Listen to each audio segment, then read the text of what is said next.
Primeira Carta de Pedro, capítulo 1. Eu, Pedro, sou um apóstolo em missão por Jesus, o Messias, escrevendo aos exilados dispersos nas regiões do Ponto, da Galácia, da Capadócia, da província da Ásia e da Bitínia. Não falta ninguém. Ninguém foi esquecido. Deus, o Pai, está de olho em cada um de vocês e decidiu, pela obra do Espírito, mantê-los obedientes por meio do sacrifício de Jesus. Que tudo de bom seja enviado da parte de Deus a vocês. Que Deus nós temos! E como somos felizes em tê-lo, o Pai do nosso Senhor Jesus. Pelo fato de Jesus ter ressuscitado dos mortos, recebemos uma vida nova e temos tudo na vida, até mesmo um futuro no céu, que começa agora. Deus está atento a nós e ao futuro. O dia em que vocês terão tudo isso, vida restaurada e integral, está chegando. Sei quanto vocês se sentem bem com isso, ainda que nesse meio tempo tenham de enfrentar todo tipo de provação. O ouro puro passado pelo fogo sai comprovadamente puro. A fé genuína que passa pelo sofrimento sai comprovadamente genuína. Quando Jesus consumar tudo, será a fé que vocês têm, não o ouro, que Deus vai apresentar como prova da vitória dele. Vocês nunca o viram, mesmo assim o amam. Vocês ainda não o veem, mesmo assim confiam nele, rindo e cantando. E continuam crendo. Por isso, vão conseguir o que querem, salvação plena. Os profetas que previram o presente momento fizeram muitas perguntas acerca do dom da vida que Deus estava preparando. O Espírito do Messias já havia revelado antes que o Messias passaria por sofrimento seguido de glória. Eles queriam saber quem e quando. Tudo que informaram a eles foi que estavam servindo vocês, que por ordem do céu agora ouvem por vocês mesmos, por meio do Espírito Santo, a mensagem do cumprimento daquelas profecias. Percebem como são privilegiados? Os anjos dariam qualquer coisa para se envolver nisso. Por isso, arregassem as mangas. Ponham a mente para funcionar e estejam prontos para receber o dom que está para chegar com a vinda de Jesus. Não se acomodem aos velhos caminhos do pecado, quando vocês só faziam o que queriam. Naquele tempo, vocês não conheciam nada, mas agora conhecem. Como filhos obedientes, andem no caminho da vida moldado pela vida de Deus, uma vida ativa e cheia de santidade. Deus disse: eu sou santo, então sejam santos. Vocês pedem ajuda a Deus e Ele atende. É um bom pai. Mas não se esqueçam de que é também um pai responsável e não vai deixar que vocês vivam na lama. A vida de vocês é uma jornada que deve ser empreendida com uma profunda consciência de Deus. Custou muito caro para Deus tirá-los daquela vida sem rumo e vazia em que vocês foram criados. Ele pagou com o sangue sagrado de Cristo. Vocês sabem disso. Ele morreu como um cordeiro sem culpa. E não foi algo impensado. Ainda que só agora, no fim dos tempos, o plano tenha vindo a público, Deus sempre soube o que ia fazer por vocês. É por causa do Messias sacrificado, a quem Deus depois glorificou e ressuscitou, que vocês confiam em Deus e sabem que têm um futuro nele. Agora que vocês purificaram a vida por meio da verdade, amem-se uns aos outros, como se a vida de vocês dependesse disso. A vida nova que possuem não é como a velha vida. O velho nascimento de vocês veio de semente mortal. O novo nascimento vem da palavra viva de Deus. Pensem nisto. Uma vida concebida pelo próprio Deus. Foi por isso que o profeta disse: a vida velha é como a grama. Sua beleza se vai como as flores do campo. A grama seca, as flores murcham, e a palavra de Deus continua e continua para sempre.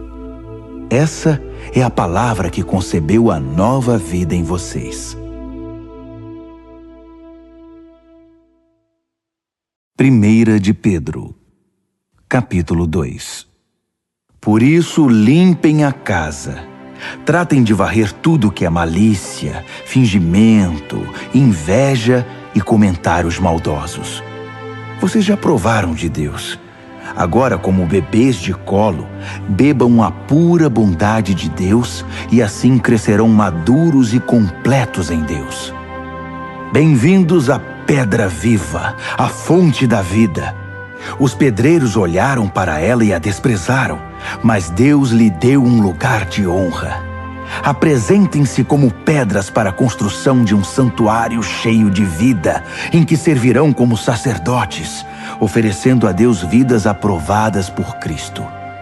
As Escrituras dizem: Vejam, estabeleço uma pedra em Sião, uma pedra de canto em lugar de honra.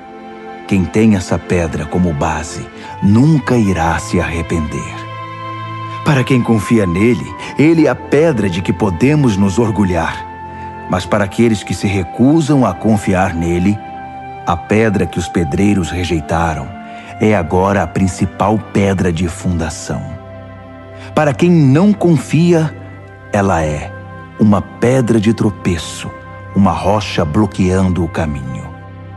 Eles tropeçam e caem, porque se recusam a obedecer como foi predito. Mas vocês são os escolhidos de Deus, escolhidos para a alta vocação do trabalho sacerdotal e para serem um povo santo. São instrumentos de Deus para fazer sua obra e falar por Ele, e para contar a todos quanta diferença Ele fez na vida de vocês. De nada para alguma coisa, de rejeitados para aceitos.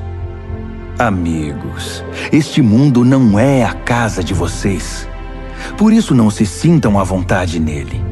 Não deem espaço para o ego à custa da sua alma. Vivam uma vida exemplar entre os descrentes, para que o comportamento de vocês refute o preconceito deles.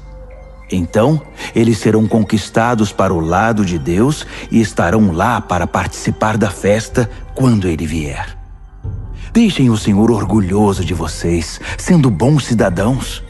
Respeitem as autoridades, qualquer que seja o nível delas.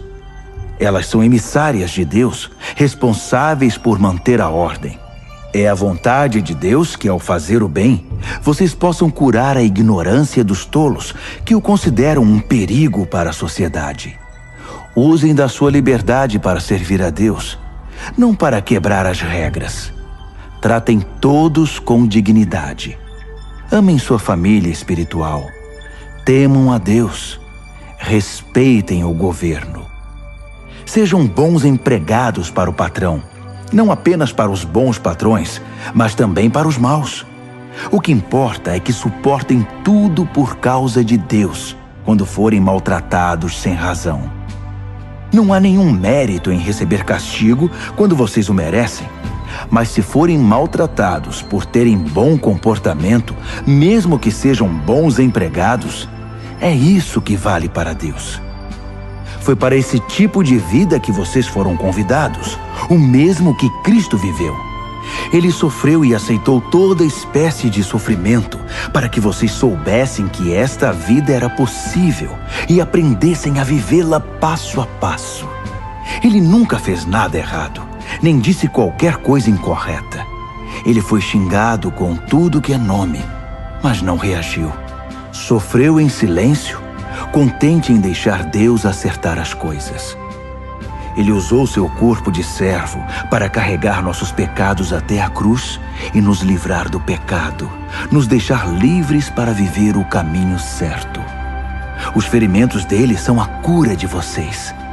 Vocês eram ovelhas perdidas, sem saber quem eram ou para onde estavam indo. Agora são chamados pelo nome e guardados até o fim pelo pastor da alma de vocês. 1 de Pedro, capítulo 3. O mesmo vale para vocês, esposas. Sejam boas esposas, cada uma para o seu marido, atentas às necessidades deles. Há maridos que, mesmo indiferentes à palavra de Deus, poderão ser cativados pela vida da beleza santa de vocês. O que importa não é a aparência exterior, o estilo do cabelo, as joias, o corte da roupa, mas sim sua atitude interior. Cultivem a beleza interior, do tipo gracioso e gentil que agrada a Deus. As mulheres santas de antigamente eram lindas na presença de Deus desse modo e eram boas e leais aos maridos.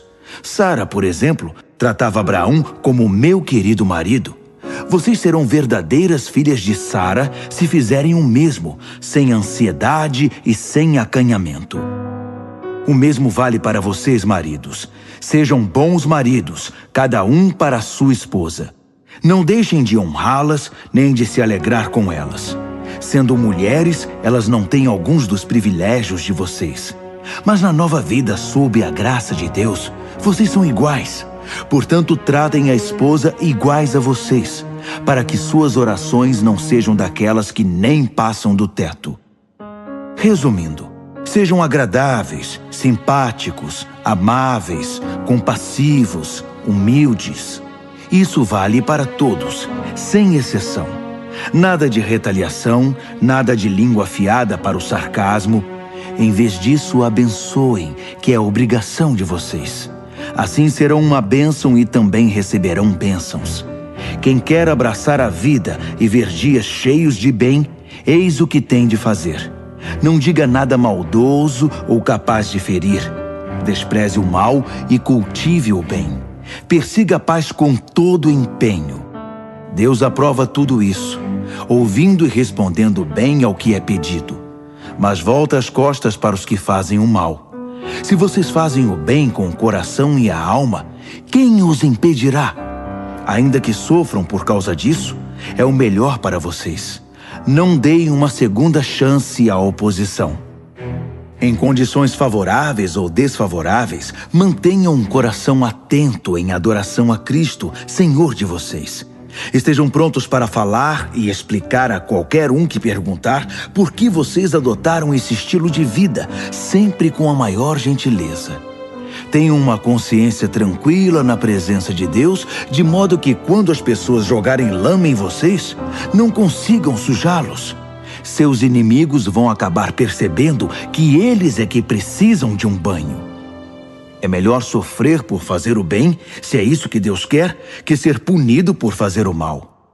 Afinal, o que Cristo definitivamente fez, sofreu por causa dos pecados dos outros, o justo pelos injustos. Ele enfrentou tudo isso, foi morto e ressuscitou para nos conduzir a Deus.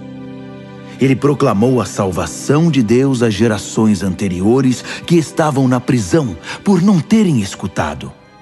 Vocês sabem que, embora Deus tenha esperado pacientemente que Noé construísse uma arca, poucos foram salvos. 8, para ser exato, salvos da água pela água. A água do batismo faz o mesmo por vocês. Não por limpar a sujeira da pele, mas por apresentá-los diante de Deus com uma consciência pura por meio da ressurreição de Jesus. Jesus tem a última palavra sobre tudo e todos, de anjos a exércitos. Ele está com Deus, e o que ele diz, acontece. 1 de Pedro, capítulo 4. Portanto, considerando que Jesus passou por tudo que vocês estão passando e até mais, aprendam a pensar como ele. Pensem no seu sofrimento como uma maneira de abandonar o velho hábito pecaminoso de querer conseguir as coisas do modo de vocês. Assim serão capazes de viver livres para buscar o que Deus quer, em vez de serem escravizados pelos próprios desejos. Vocês já viveram aquela vida que ignorava Deus. Festas toda noite, bebedeiras e depravação. Mas chegou a hora de se livrar disso para sempre. Obviamente, os amigos daquela época não entendem por que vocês não os procuram mais. No entanto, vocês não têm a obrigação de prestar contas a eles. eles serão chamados à responsabilidade na presença do próprio Deus. Ouçam a mensagem. Ela foi pregada aos cristãos que agora estão mortos, mas ainda que estejam mortos, como acontece com todos, eles vão continuar na vida que Deus concedeu a eles em Jesus. Tudo neste mundo está para ser consumado. Portanto, não tomem nada como certo. Mantenham uma vida de oração. Acima de tudo, amem uns aos outros como se a vida de vocês dependesse disso. O amor resolve praticamente qualquer situação. Sejam prestativos em dar uma refeição ao faminto, uma cama ao sem-teto, e façam isso com alegria.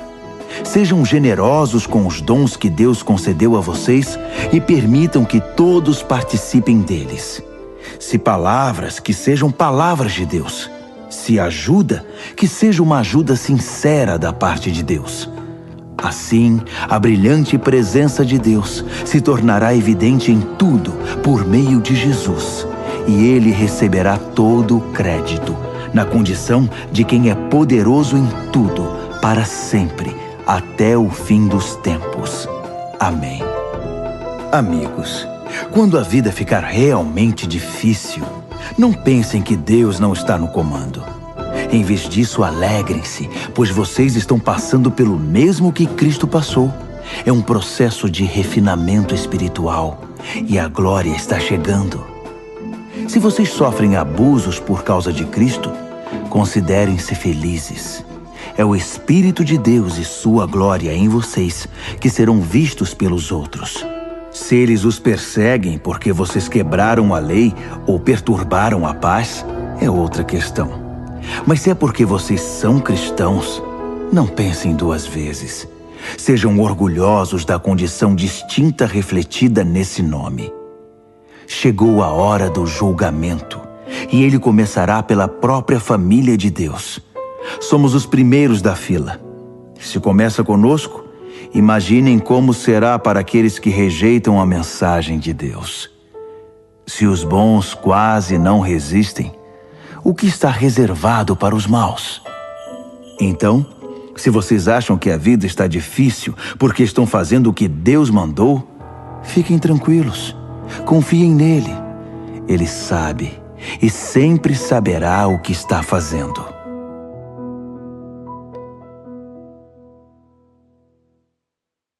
Primeira de Pedro, capítulo 5. Tenho uma preocupação especial por vocês, líderes da igreja. Sei o que é ser líder, participar dos sofrimentos de Cristo e também da glória futura. Esta é minha preocupação, que vocês cuidem do rebanho de Deus com todo o cuidado de um pastor. Não porque são obrigados, mas porque desejam agradar a Deus. Não calculando o que vão ganhar com isso, mas agindo com espontaneidade. Não como mandões, dizendo aos outros o que fazer, mas apontando o caminho com toda a gentileza. Quando Deus, que é o melhor pastor de todos, manifestar ao mundo seu domínio, ele verá que vocês agiram corretamente e não economizará elogios. E vocês que são mais jovens devem seguir seus líderes. Mas todos vocês, líderes e liderados, devem ser humildes uns diante dos outros, pois Deus é contra os orgulhosos, mas tem prazer em pessoas simples.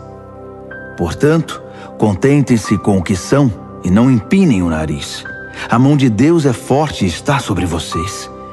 Ele os exaltará no tempo certo. Vivam livres de preocupação na presença de Deus. Ele toma conta de vocês.